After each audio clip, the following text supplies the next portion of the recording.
नमस्कार दोस्तों। अगर एक पत्ता आप 7 दिन खाने से आप जिंदगी भर बीमार नहीं पड़ोगे। ऐसा कौन सा पत्ता है जो गौतम बुद्ध ने बताया था? इस पत्ते के बारे में चलिए जानते हैं आज की कहानी के माध्यम से। जिससे आपकी 90% बीमारी खत्म हो जाएगी। ये पत्ता बहुत मामूली है और इजीली आपको घर के आसपास मिल जाएगा। तो चलिए दोस्तों शुरू करते हैं आज की कहानी। तो चलिए स्टार्ट। ये गुरु आयुर्वेद के बहुत बड़े जानता थे और दूर दूर से लोग अपनी समस्याएं लेकर उनके पास आते और हर समस्या का समाधान लेकर जाते। उनके पास कितना भी बीमार व्यक्ति आता वह उसे ऐसा इलाज बताते जिससे उसकी बीमारी जड़ से समाप्त हो जाती और वह पूर्ण स्वस्थ होकर आश्रम से लौटता। ऐसे ही एक दिन गुरु अपने शिष्यों को उपदेश दे रहे थे। तभी उनके पास एक युवक आया और उनसे बोला, गुरुदेव, मैं कुछ दिनों से बहुत थका थका महसूस कर रहा हूं। मुझसे किसी तरह का कोई कार्य नहीं हो पाता। मैं हमेशा चिंता और तनाव में डूबा रहता हूं।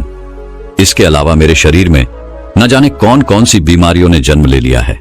मैंने आपके बारे में बहुत सुना है, इसलिए मैं आपके पास आया हूं।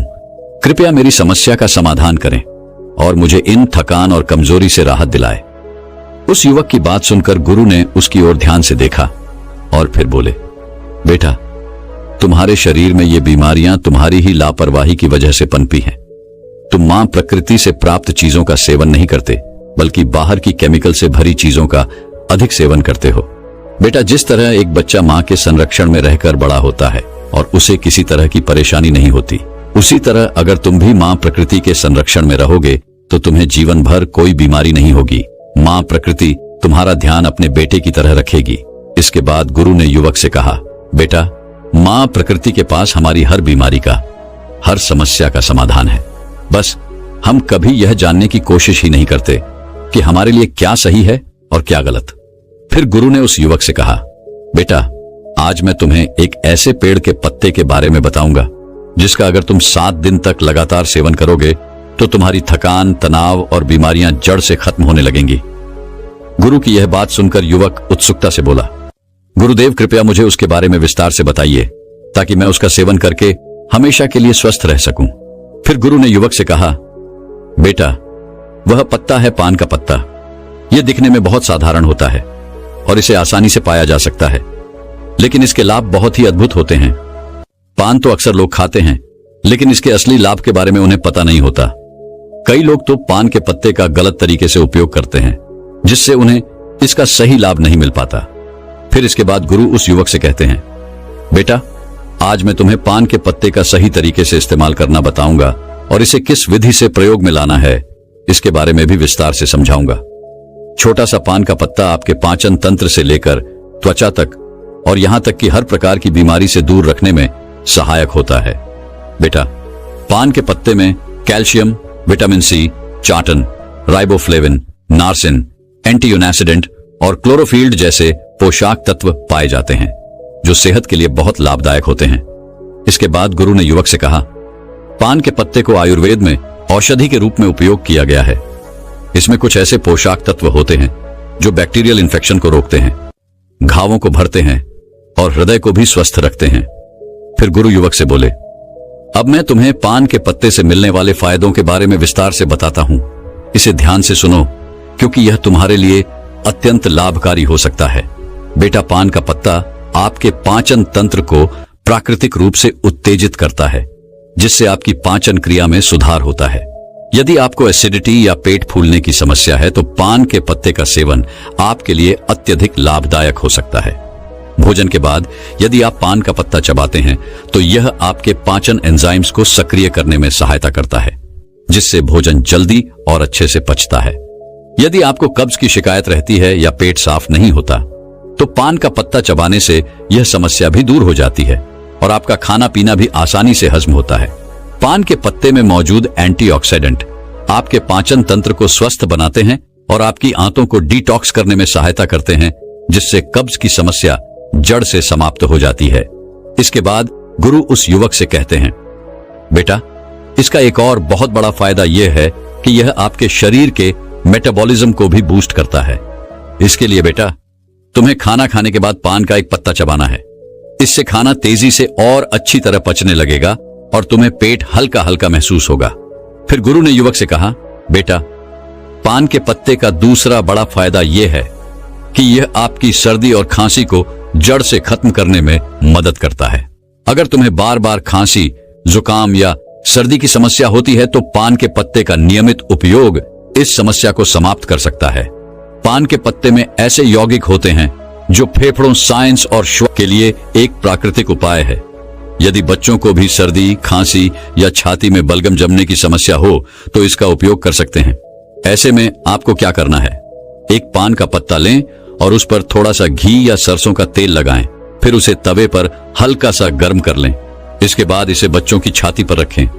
पान के पत्ते को गर्म करने से यह फेफड़ों में जमा हुए बलगम को बाहर निकालने में मदद करता है, जिससे बच्चों को सांस लेने में आसानी होती है। इसके बाद गुरु उस युवक से कहते हैं, बेटा, जो अस्थमा के मरीज होते हैं उनके लिए भी पान का पत्ता बहुत फायदेमंद होता है, क्योंकि इसमें प्राकृतिक ब्रोंकुलेटर्स के प्रभाव होते हैं जो श्वास नलियों को खोलते हैं और सांस लेने में आसानी करते हैं। अस्थमा के दौरान अगर तुम पान के पत्ते को पानी में डालकर उसकी भाप लेते हो तो इससे काफी आराम मिलता है। यह फेफड़ों की क्षमता को बढ़ाता है और श्वास नलियों की सूजन को कम करता है। यदि तुम्हें रात में सांस लेने में परेशानी होती है तो पान के पत्ते का जूस हल्का गर्म करके उसमें शहद मिलाकर पी लो, इससे काफी आराम मिलेगा। फिर गुरु ने युवक से कहा, बेटा, पान के पत्ते का तीसरा बड़ा फायदा यह है कि यह जोड़ों और मांसपेशियों के दर्द में भी राहत देता है। यदि तुम्हें जोड़ों में दर्द या मांसपेशियों में दर्द होता है, चाहे वह गठिया की वजह से हो या किसी चोट की वजह से, तो इस पत्ते में मौजूद प्राकृतिक एंटी इंफ्लेमेटरी गुण सूजन को कम करते हैं और दर्द को भी समाप्त करते हैं। इसके लिए तुम पान के पत्ते का पेस्ट बना लो और उसे हल्का गर्म कर लो, क्योंकि इससे पान के पत्ते की क्षमता बढ़ जाती है। फिर इस पेस्ट को सीधे सूजन या दर्द वाले स्थान पर लगाकर छोड़ दो, इससे तुम्हें दर्द में काफी राहत मिलेगी। गुरु ने आगे कहा, बेटा, पान का पत्ता केवल जोड़ों के दर्द में ही नहीं बल्कि सिर दर्द और माइग्रेन में भी बहुत लाभकारी है। अगर तुम्हें माइग्रेन की समस्या है या तनाव के कारण सिर दर्द होता है तो इसका समाधान यह है कि पान के पत्ते का पेस्ट बनाकर उसे माथे पर लगाओ। यह तुरंत ही सिर दर्द को खत्म करता है और सुकून देता है, जिससे तुम्हें अच्छी नींद आती है। गुरु ने युवक को और जानकारी देते हुए कहा, यदि तुम्हें मांसपेशियों में जकड़न रहती है तो पान के पत्ते का पेस्ट बनाकर उसे हल्का गर्म कर जकड़न वाले स्थान पर लगाओ। इसके बाद हल्की मसाज कर लो। ऐसा करने से मांसपेशियों की जकड़न दूर हो जाएगी और तुम्हें बहुत आराम मिलेगा। फिर गुरु उस युवक से कहते हैं, बेटा, अगर तुम्हें कोई छोटी मोटी चोट लग जाए या गिरने से चोट आ जाए तो पान का पत्ता एक पावरफुल एंटीसेप्टिक लोशन की तरह काम करता है। पान के पत्ते में एंटीसेप्टिक और एंटीबायोटिक गुण होते हैं जो संक्रमण को रोकते हैं। तुम इसे अपने घावों पर भी लगा सकते हो, जिससे घाव जल्दी भर जाएंगे और संक्रमण का खतरा भी नहीं रहेगा। यदि तुम चाहो तो पान के पत्ते को पानी में उबालकर उस पानी से अपने घाव को धो सकते हो, जिससे घाव और भी जल्दी ठीक होंगे। फिर गुरु ने युवक से कहा, बेटा, इसके अलावा अगर तुम्हें स्किन इन्फेक्शन है, जैसे कि दाग धब्बे, खुजली या पिंपल्स, तो पान के पत्ते का इस्तेमाल तुम्हारी त्वचा को साफ करने में मदद करेगा। यदि तुम्हें एक्ने या पिंपल की समस्या है तो पान के पत्ते का रस निकालकर इसे रुई की मदद से पिंपल और एक्नी पर हल्के से लगाओ। इससे पिंपल्स ठीक हो जाएंगे और एक्नी भी सूखने लगेंगे। गुरु ने फिर युवक को समझाया, बेटा, पान का पत्ता वजन कम करने में भी सहायक होता है। यदि तुम्हें अपना वजन कम करना है तो यह पत्ता एक प्राकृतिक औषधि के रूप में काम करेगा। यह मेटाबॉलिज्म को प्राकृतिक रूप से बूस्ट करता है, जिससे शरीर की कैलोरी बर्न करने की क्षमता बढ़ जाती है। पान का पत्ता शरीर के अंदर जमा हुए अतिरिक्त फैट को बर्न करता है, जिससे धीरे धीरे वजन कम होने लगता है। गुरु ने फिर युवक से कहा, बेटा, अगर तुम अपने भोजन और व्यायाम के साथ साथ पान के पत्ते का रोजाना सेवन शुरू कर दो तो तुम्हारा वजन बहुत तेजी से कम होने लगेगा। पान के पत्ते का एक और बड़ा फायदा यह देता है कि यह शरीर से विषैले पदार्थों को बाहर निकालता है। यह एक प्राकृतिक डिटॉक्सिफायर की तरह काम करता है, जिससे पेशाब ज्यादा आता है और शरीर के अंदर जमा हुआ अतिरिक्त पानी और हानिकारक तत्व बाहर निकल जाते हैं।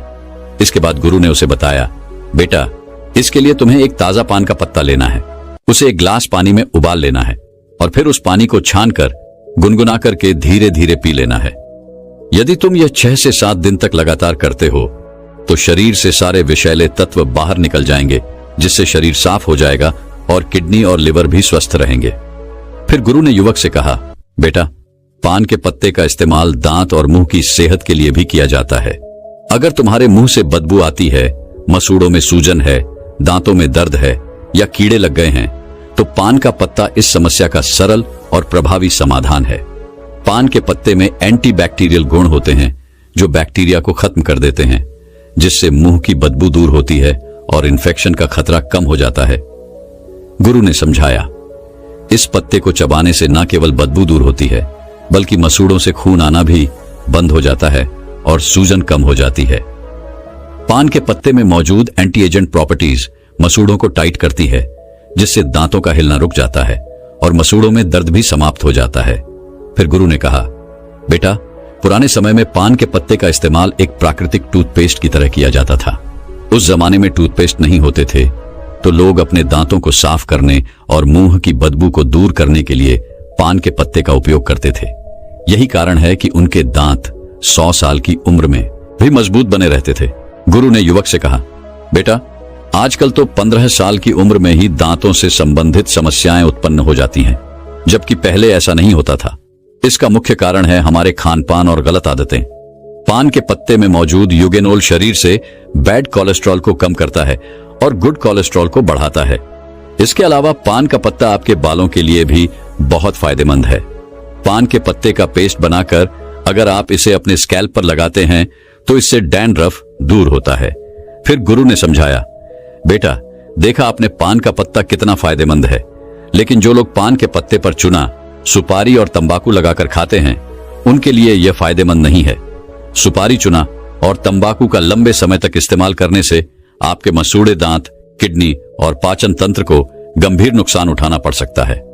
पान का पत्ता खुद में फायदेमंद है, लेकिन अगर आप उसमें तंबाकू, सुपारी और चूना डालते हैं तो यह फायदे की जगह नुकसान करेगा, क्योंकि यह पदार्थ आपके स्वास्थ्य के लिए बेहद हानिकारक है। गुरु ने युवक को चेताते हुए कहा, इसलिए बेटा, आपको कभी भी पान में चूना, तंबाकू और सुपारी डालकर नहीं खाना चाहिए। इसके बाद गुरु ने पान के पत्ते का सही इस्तेमाल बताते हुए कहा, बेटा, अब मैं तुम्हें बताता हूं कि पान के पत्ते का सही इस्तेमाल कैसे करना है। तुम्हें पान के पत्ते का जूस बनाकर पीना है। इसके लिए सबसे पहले 3 से 4 ताजे पान के पत्ते ले लो और उन्हें अच्छी तरह से धो लो। फिर एक बर्तन में 1 गिलास पानी डालकर उसमें वे पत्ते डाल दो। इसे गैस या चूल्हे पर रखकर 5 से 7 मिनट तक उबालो, ताकि सारे पोषक तत्व उस पानी में आ जाएं। जब पानी अच्छे से उबल जाए तो उसे छलनी या सूती कपड़े से छान लो और एक ग्लास में निकाल लो। गुरु ने फिर कहा, बेटा, तुम चाहो तो इसमें स्वाद के लिए थोड़ा सा शहद या नींबू भी मिला सकते हो। इस पानी को गुनगुना ही पीना है। अगर तुम इसे रोजाना पीते हो तो तुम्हारा वजन कम होगा, पाचन तंत्र बेहतर होगा, खांसी जुकाम की शिकायत नहीं होगी और तुम्हारा पेट बिल्कुल साफ रहेगा।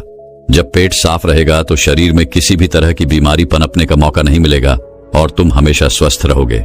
फिर गुरु उस युवक से कहते हैं, बेटा, अगर तुम इसका रोजाना सेवन करोगे तो देखना, धीरे धीरे तुम्हारे शरीर से हर बीमारी खत्म हो जाएगी और तुम बिल्कुल स्वस्थ हो जाओगे। गुरु की बात सुनकर वह युवक बोला, गुरुदेव, आपका बहुत बहुत धन्यवाद। आपने आज मुझे बहुत महत्वपूर्ण जानकारी दी है। इसके बाद वह युवक वहां से चला जाता है और गुरु अपने आश्रम में शिष्यों के साथ व्यस्त हो जाते हैं। स्विंगल ऐप, आप लोग सुबह उठते ही पानी की जगह चाय और कॉफी का सेवन कैसे कर सकते हैं, जबकि आपको सुबह उठते ही 1 गिलास गुनगुना पानी पीना चाहिए। आपको पता है 1 गिलास गुनगुना पानी पीने से आपके शरीर में क्या बदलाव हो सकते हैं। 1 गिलास गुनगुना पानी पीने से आपके शरीर में बहुत ही चमत्कारिक बदलाव आते हैं। दोस्तों, आज की कथा में मैं आपको बताऊंगा कि सुबह खाली पेट गुनगुना पानी पीने से आपके शरीर में कौन से चमत्कारिक बदलाव होते हैं। इसके साथ ही 1 गिलास गुनगुना पानी पीने से आपके शरीर की विभिन्न बीमारियां खत्म हो जाती हैं। तो आपसे निवेदन है कि इस कथा को पूरा सुने और इस जानकारी का पूरा लाभ उठाए। दोस्तों, एक ऐसी अद्भुत कहानी है जो मैं आज आपको ध्यानपूर्वक सुनाऊंगा और इसे सुनने के बाद आप ज्यादा सोचना, डरना और चिंता सब छोड़ देंगे और आपका मन खुशियों से और प्रसन्नता से भर जाएगा। तो चलिए आज की कहानी की शुरुआत करते हैं। दोस्तों, एक समय की बात है, किसी नगरी में एक युवक रहा करता था। वो युवक अत्यंत दुखी था। वो बहुत निराश था। उसे ये समझ नहीं आ रहा था कि आखिर इस दुनिया में हर व्यक्ति अपने मतलब के लिए ही क्यों जीता है। उसे हर जगह हर कोई केवल स्वार्थी नजर आता था। वह हमेशा यही सोचा करता कि उससे कोई प्यार नहीं करता, उसकी कोई परवाह नहीं करता। सब उससे मतलब के लिए अपने संबंध रखते हैं। मतलब खत्म हो जाते ही सब उसे अपने आप से दूर कर देते हैं। दोस्तों, हमारे जीवन में भी कुछ ऐसा ही होता है। हम भी हमेशा किसी न किसी का साथ ढूंढते ही रहते हैं, और जब हमें किसी का साथ नहीं मिल पाता तो हम अपने आप को अकेला महसूस करते हैं, कमजोर महसूस करते हैं। हमें लगता है कि इस दुनिया में हमारे जैसे कोई है ही नहीं, हमें कोई प्यार नहीं करता, हमारी कोई परवाह नहीं करता।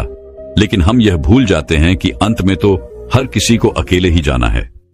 वह व्यक्ति अपने इस अकेलेपन से बहुत परेशान हो चुका था, जिस कारण एक दिन उसने अपना घर छोड़ दिया और एक रास्ते पर निकल पड़ा। उसके मन में कई सारे विचार थे। उन विचारों में मग्न होकर वह उस रास्ते पर आगे की ओर बढ़ता ही जा रहा था। तभी उसे रास्ते में एक आश्रम दिखाई पड़ा। वह उस आश्रम की ओर आगे बढ़ा। तभी उसने देखा कि एक गुरु अपने शिष्यों को ध्यान करना सिखा रहे हैं, और उन्हीं शिष्यों में से एक शिष्य ने अपने गुरु से कहा, है गुरु, आखिर यह ध्यान क्या है और इस ध्यान को करने से हमें क्या लाभ? तभी वह गुरु अपने उस शिष्य के इस सवाल का जवाब देते हुए कहते हैं, पुत्र, ध्यान ही सच है और ध्यान हमें अकेला कर देता है। हम जितने ज्यादा अकेले होते जाते हैं उतना ही हम ध्यान में उतरते चले जाते हैं, और यही अकेलापन तुम्हें सत्य के मार्ग पर ले जाता है, तुम्हें सत्य की प्राप्ति करवाता है। वह युवक आश्रम के बाहर खड़े होकर यह सब कुछ देख रहा था, सुन रहा था। जैसे ही उसने उन गुरुवर के मुख से यह सारी बातें सुनी, वह दौड़ा दौड़ा उन गुरुवर के पास आया और कहने लगा, है गुरुवर, यदि ध्यान हमें अकेला कर देता है तो इसका मतलब यह हुआ कि मैं इन सब चीजों में श्रेष्ठ हूं। आप तो ध्यान का सहारा लेकर अकेले होते हैं, लेकिन मैं तो ऐसे ही अकेला हूं। मेरा ऐसा कोई नहीं है जिसे मैं अपना कह सकूं, जो मेरी परवाह करता हो, जो मेरा ख्याल रखता हो, और मैं अपनी राह पर अकेला ही चलता चला जा रहा हूं। उस व्यक्ति की ये सारी बातें सुनकर उन गुरुवर ने उस व्यक्ति को ध्यानपूर्वक देखा और उसके बाद उससे कहते हैं, भंते, अगर तुम अकेले हो तो तुम्हारे पीछे तुम्हारा पूरा परिवार, तुम्हारे मित्र, तुम्हारे शत्रु, तुम्हारे सगे संबंधी, पूछो इन सब को लेकर तुम कहां जा रहे हो? तभी वह व्यक्ति उन गुरुवर से कहता है गुरुवर, आप कहते हैं किसी भी एक चीज पर ध्यान लगाओ, जो वर्तमान समय में घट रही हो उस पर अपना पूरा ध्यान लगा दो। लेकिन जब मैं अपनी सांसों पर या फिर किसी ऐसी चीज पर ध्यान लगाने का प्रयास करता हूं जो लगातार घट रही है, तो मेरा ध्यान लगातार नहीं रह जाता। मैं पल पल भटकता रहता हूं। कभी मुझे कुछ याद आने लगता है तो कभी मुझे कुछ और याद आने लगता है। वो पुरानी चीजें, वो पुरानी यादें मेरा पीछा नहीं छोड़ती। आपके कल यहां से चले जाने के बाद मैंने ध्यान करने के लिए बहुत प्रयास किया, लेकिन वह पुरानी यादें बार बार मुझे याद आ रही थी, जिस कारण मैं एक चीज पर ध्यान लगा ही नहीं सका। तो अब मुझे क्या करना चाहिए? उस व्यक्ति की यह सारी बातें सुनकर वह गुरु मुस्कुराने लगे और वहां से चले गए। उन गुरुवर की हंसने की वजह उस व्यक्ति को समझ नहीं आई। अगले दिन सुबह सुबह एक बार फिर वह गुरु उस व्यक्ति के पास पहुंचे और कहा, भंते, ये तुम क्या कर रहे हो? इतना आलस, चारों ओर आलस ही आलस फैला हुआ है। अपने पास से आलस को भगाओ, अन्यथा यह तुम पर हावी हो जाएगा और फिर तुम हमेशा इसके अधीन बनकर रहोगे। तभी वह व्यक्ति गुरुवर से कहता है गुरुवर, आप तो रोज एक ही बात कहते हैं कि यहां पर कोई है, लेकिन मुझे तो कोई नजर आता ही नहीं। आप ही बताइए, यहां पर कौन है? तभी वह गुरु वह उस व्यक्ति से कहते हैं, ठीक है, चलो अभ्यास के लिए चलते हैं। तभी वह व्यक्ति उन गुरुवर से कहता है गुरुवर, मेरा एक प्रश्न है, आपकी आज्ञा हो तो मैं आपसे पूछना चाहता हूं। है गुरुवर। उस व्यक्ति से कहते हैं, हां, पूछो क्या प्रश्न है तुम्हारा? तभी वह व्यक्ति उन गुरुवर से कहता है गुरुवर, आपकी कृपा से अब मैं पहले से बेहतर तरीके से ध्यान कर पा रहा हूं, लेकिन अभी भी मुझे एक समस्या आ रही है, और वह यह है कि जब भी मैं अपनी सांसों पर ध्यान देता हूं तो मेरा मन एकाग्र तो होता है और मैं पहले से ज्यादा और अच्छी तरह से ध्यान भी लगा पाता हूं, लेकिन ध्यान लगाते लगाते मुझे नींद आने लगती है और मैं सो जाता हूं। फिर उसके बाद मुझसे ध्यान नहीं हो पाता। उसके बाद केवल बस मुझे नींद ही नींद आती रहती है और मैं ध्यान की तरफ फिर अपने आप को मोड़ नहीं पाता। उस व्यक्ति की यह बात सुनकर वह गुरुवर उस व्यक्ति से कहते हैं, यह तो अच्छी बात है। इतना कहकर वह वहां से चले जाते हैं। 5वें दिन जब सुबह सुबह वह गुरुवर उस व्यक्ति के पास पहुंचते हैं तो वे कहते हैं, भंते, तुमने इतने लोगों को क्यों बुला रखा है? इतने सारे लोग तुम्हें ध्यान नहीं करने देंगे।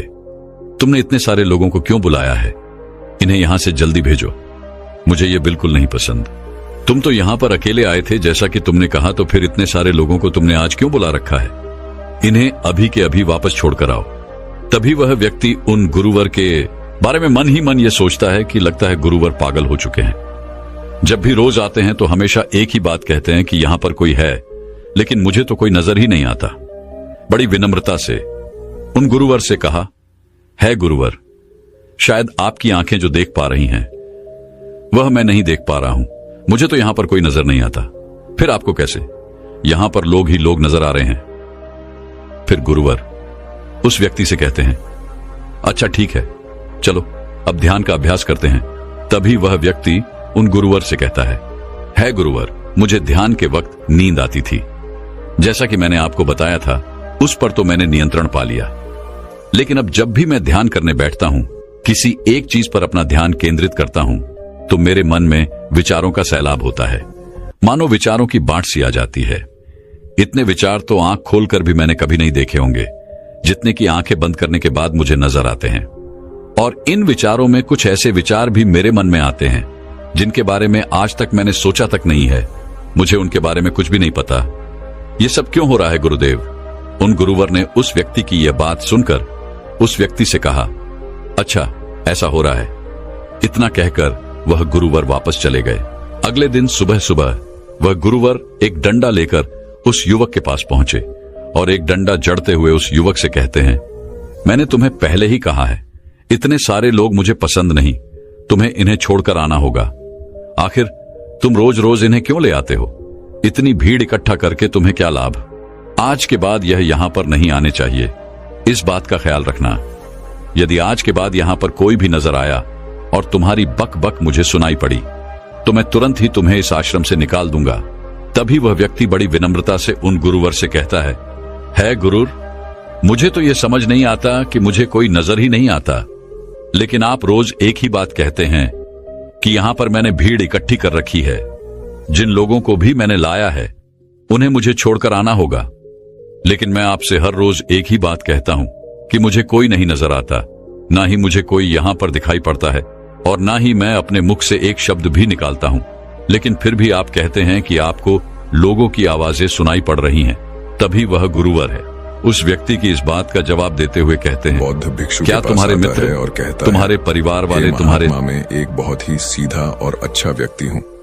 इतना सीधा व्यक्ति आपने आज से पहले कभी भी नहीं देखा होगा। मैं हमेशा ही सबकी मदद करने की कोशिश करता हूँ, सबको खुश रखने की कोशिश करता हूँ, लेकिन सब मेरा फायदा उठाते हैं, मेरा मजाक बनाते हैं और कोई भी मुझे गंभीरता से नहीं लेता। यहाँ तक कि मेरे घर वाले भी मेरी इज्जत नहीं करते और ना ही घर के किसी महत्वपूर्ण काम में मेरी राय लेते, जबकि अपने दोनों भाइयों की तुलना में मैं सबसे ज्यादा काम भी करता हूँ, घर वालों की बात भी मानता हूँ, माँ बाप की सेवा भी करता हूँ और घर के सभी लोगों को खुश रखने की कोशिश करता हूँ, लेकिन मेरी भावनाओं को कोई भी नहीं समझता। सब मेरा फायदा उठाते हैं। आखिर मेरे साथ ही ऐसा क्यों होता है? व्यक्ति की पूरी बात ध्यान से सुनने के बाद बौद्ध भिक्षु कहते हैं कि किसने कहा कि तुम एक सीधे और अच्छे व्यक्ति हो? असल में तुम एक अच्छे व्यक्ति होने का दिखावा कर रहे हो। ये सुन उस व्यक्ति को बुरा महसूस हुआ, लेकिन वो फिर भी बौद्ध भिक्षु की बात सुनता रहा। बौद्ध भिक्षु ने उससे पूछा, अच्छा बताओ कि तुम हर व्यक्ति की मदद क्यों करना चाहते हो? क्यों तुम सबको खुश रखने की कोशिश करते हो? व्यक्ति ने कहा, ताकि सामने वाला मुझे भी खुश रखे, मेरी हर बात माने, मेरी इज्जत करे, मेरी भावनाओं को समझे और मुझे एक अच्छा इंसान माने। बौद्ध भिक्षु ने कहा, तुम्हारी पहली समस्या है कि तुम दूसरों को खुश रखने का प्रयास कर रहे हो ताकि वो भी तुम्हें खुश रखे। तुम अपनी खुशी दूसरों के अंदर ढूंढ रहे हो। तुम दूसरों की नजरों में अच्छा और खुद की तारीफ सुनने के लिए सामने वाली की जी हुजूरी कर रहे हो और फिर उम्मीद कर रहे हो कि सामने वाला भी तुम्हारे साथ ऐसा ही व्यवहार करेगा। तो ऐसा नहीं होता। क्योंकि कोई भी ऐसे व्यक्ति को गंभीरता से नहीं लेता जो लोगों की हर बात में हाँ मिलाता है। अब मैं तुम्हें कुछ ऐसी आदतें बताता जो तुम और तुम्हारे जैसे खुद को अच्छा मानने वाले लोगों के अंदर होती हैं। पहली आदत, खुद को अच्छा मानने वाले लोग ये दिखाने की कोशिश करते हैं कि वो लोगों का ध्यान रखते हैं। उन्हें लोगों की चिंता है, इसीलिए यह सबकी मदद करने पहुंच जाते हैं, फिर चाहे सामने वाले को उनकी मदद की जरूरत हो या ना हो। दूसरी आदत, खुद को अच्छा मानने वाले लोग दूसरों से खुद की तारीफ के भूखे होते हैं, इसीलिए भी ज्यादातर मौकों पर वही काम करते हैं जिससे सामने वाला खुश हो और उनकी तारीफ करें। अगर उन्हें लगता है कि किसी काम से सामने वाला नाराज हो जाएगा तो वह उस काम को हाथ तक नहीं लगाते। तीसरी आदत, खुद को अच्छा मानने वाले लोगों को लगता है कि उन्हें अपनी कमियों और कमजोरियों को दूसरे लोगों से छुपाना चाहिए, क्योंकि उन्हें लगता है कि अगर दूसरों को उनकी कमियों और गलतियों के बारे में पता चल गया तो लोग उनका मजाक बनाएंगे, उनकी बेइज्जती करेंगे, उन पर गुस्सा होंगे और उन्हें एक कमजोर व्यक्ति मानेंगे।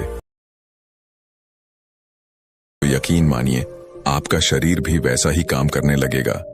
जैसा कि मैं पहले बता चुका हूं कि जब आप दुखी होते हैं तो आपका शरीर ऊर्जा विहीन होने लगता है, लेकिन जब आप खुश होते हैं, आपके दिमाग में अच्छा विचार आया और आप खुश हो गए तो आपके शरीर में अच्छी ऊर्जा बहने लगती है। इसका मतलब यह है कि अगर हम वह 8 तरीका जान लें और वही हम अपने दिमाग में सोचे तो हमारा शरीर भी ऊर्जा और जोश से भर जाएगा, अर्थात हम मानसिक रूप से मजबूत बन जाएंगे।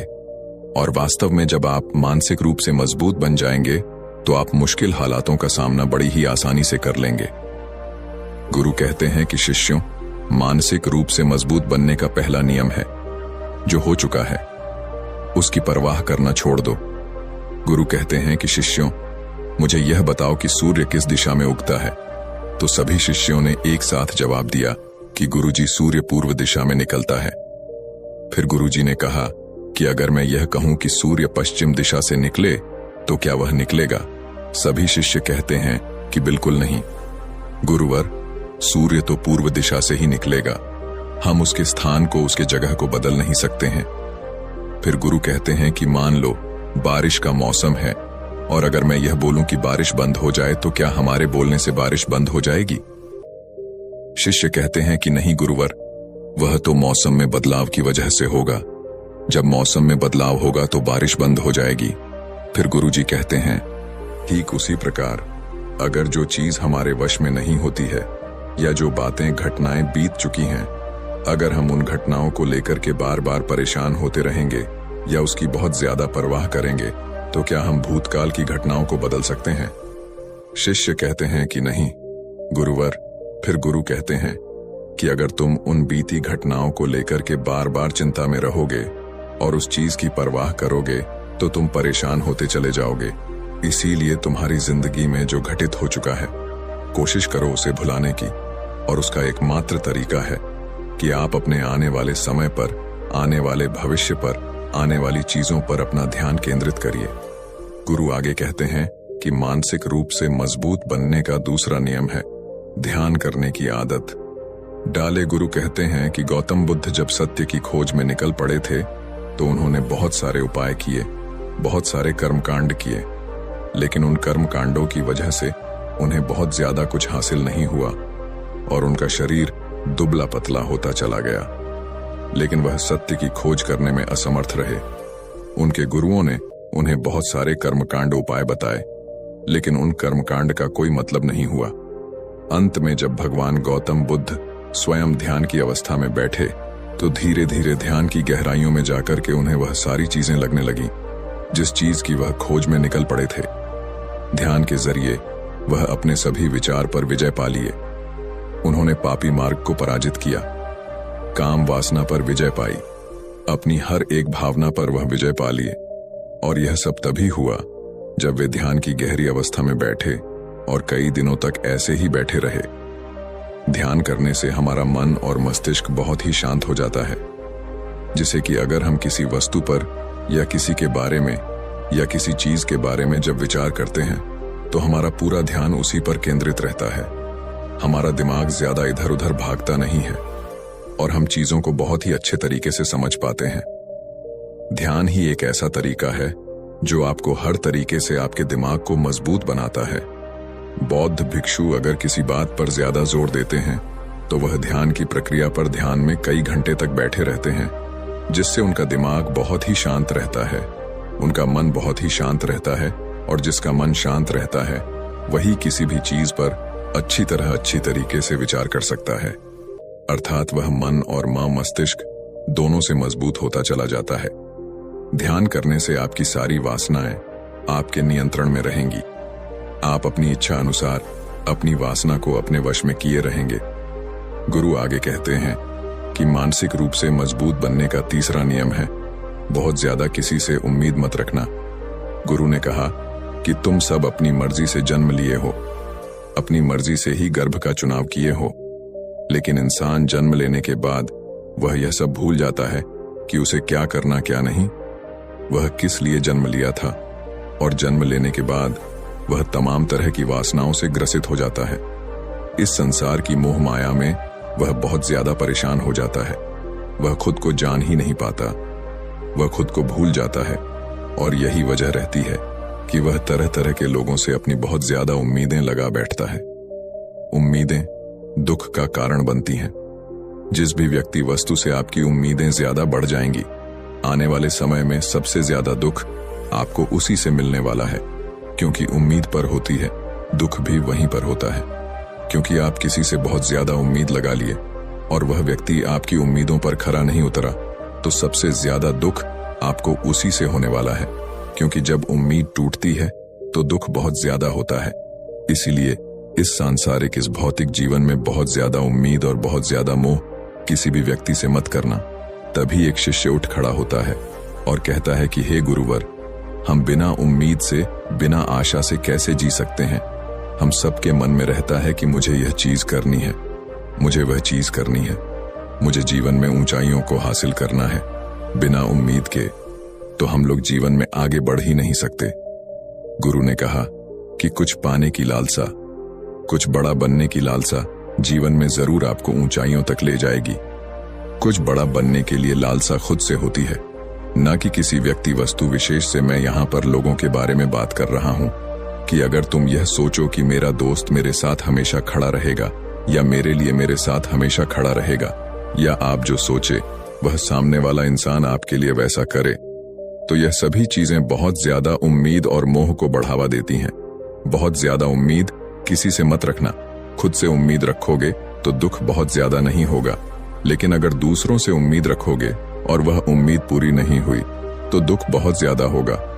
कई बार होता है कि माता पिता जो अपने जीवन में हासिल नहीं कर पाए, वह चाहते हैं कि वह चीज उनके बच्चे हासिल करें। वह सारा भार अपने बच्चों पर ला देते हैं। बच्चे उनके हिसाब से चले व उनकी उम्मीदों को पूरा करें। उन्होंने ने जो अपने जीवन में हासिल नहीं कर पाया, वह काम अब उनके बच्चे करें। और लगभग इस समय तो सभी के माता पिता यही कह रहे हैं।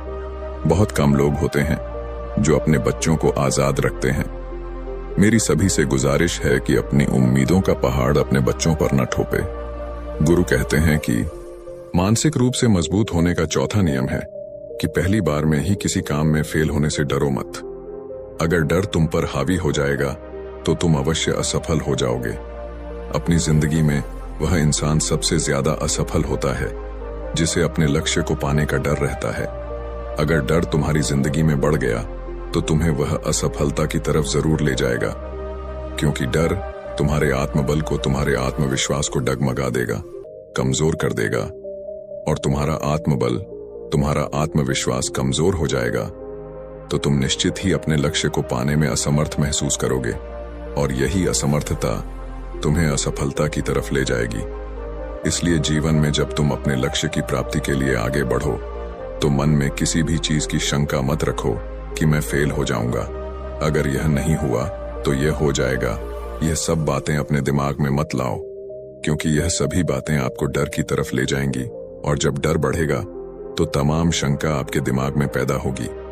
आपको घबराहट भी हो सकती है, आपको नींद नहीं आएगी, रात को बेचैन मन होने लगेगा, क्योंकि आपका डर आपको असफलता की तरफ ले जा रहा है। और जब असफलता का विचार आपके दिमाग में आएगा तो आप और ज्यादा डरने लगेंगे। इसलिए जीवन में जब आप लक्ष्य की प्राप्ति के लिए आगे बढ़ जाओ तो मन में कोई शंका मत रखो। सिर्फ और सिर्फ अपने काम करने पर ध्यान दो। जब तुम काम करने पर ध्यान दोगे तो तुम कभी डरोगे नहीं, क्योंकि तुम अपने लक्ष्य की प्राप्ति के लिए काम कर रहे हो, उसके लिए जुट गए हो, तो तुम्हारा डर खत्म हो जाए। दोस्तों, आज की कहानी यहीं समाप्त होती है। अगर आपको ये वीडियो पसंद आया हो तो इसे लाइक करें, शेयर करें और हमारे चैनल SRG स्टोरी को सब्सक्राइब जरूर करें। आपकी प्रेरणा हमें और बेहतर कहानियां लाने का हौसला देती है। अपनी राय नीचे कमेंट में जरूर बताएं और बेल आइकन दबाना न भूलें ताकि हमारी अगली कहानी का नोटिफिकेशन आपको सबसे पहले मिले। धन्यवाद और फिर मिलते हैं एक नई कहानी के साथ।